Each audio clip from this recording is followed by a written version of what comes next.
Hello दोस्तों, हमारे पास कागज का दो नोट है और हमें इस दो कागज की नोट को इस पानी के अंदर डालना है। लेकिन शर्त है, जो हमारा कागज का नोट है यह भीगना नहीं चाहिए। तो आइए हम एक शीशा का गिलास लेते हैं और अगर हम इस गिलास को इस पानी के अंदर क्या करते हैं, डालते हैं, तो आप देखेंगे यह गिलास है, यह पानी के अंदर पूरी तरह से डूब जाता है। लेकिन इसी गिलास की सहायता से हम इस नोट को भी इस पानी के अंदर डालेंगे और फिर देखेंगे क्या जो हमारा यह कागज का नोट है यह भीगता है या नहीं भीगता है। तो आइए बिना देरी किए हुए इस प्रयोग को करते हैं और फिर इसके पीछे के साइंस को भी बहुत ही अच्छी तरह से समझने का प्रयास करते हैं।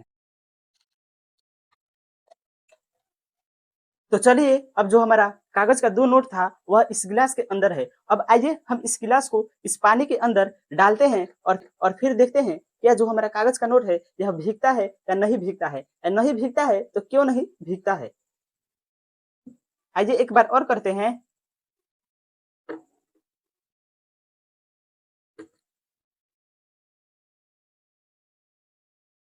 तो आप देखेंगे हमने इस गिलास को और इस नोट को पानी के अंदर कई बार डुबाया।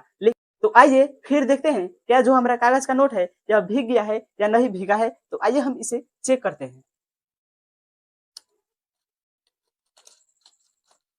तो जैसा कि आप देखेंगे जो हमारा कागज का नोट है यह भीगा नहीं है, यह बिल्कुल अभी सूखा हुआ है। तो आइए समझते हैं ऐसा क्यों होता है। जैसा कि हम जानते हैं हमारे वायुमंडल में चारों तरफ एयर यानी कि हवा उपस्थित है। अभी हवा इस गिलास के अंदर भी उपस्थित है और इस नोट को अगर हम इस गिलास के अंदर जैसे ही डालते हैं और इसे इस पानी के अंदर डुबोते हैं तो जो पानी है यह गिलास के अंदर ही जाता है।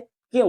क्योंकि जो हमारा गिलास में उपस्थित होता है एयर, और जब हम इस गिलास को इस पानी के अंदर डालते हैं तो इस गिलास के अंदर की जो हवा है यह बाहर नहीं निकल पाती है, जिस कारण से यह पानी को अपने से दूर भगाने का प्रयास करती है, यानी कि पानी की तरफ विपरीत फोर्स लगाती है, जिस कारण से जो हमारा पानी है यह गिलास के अंदर नहीं जाता है और जो हमारा कागज का नोट है यह सुरक्षित रहता है, न कि भीगता है।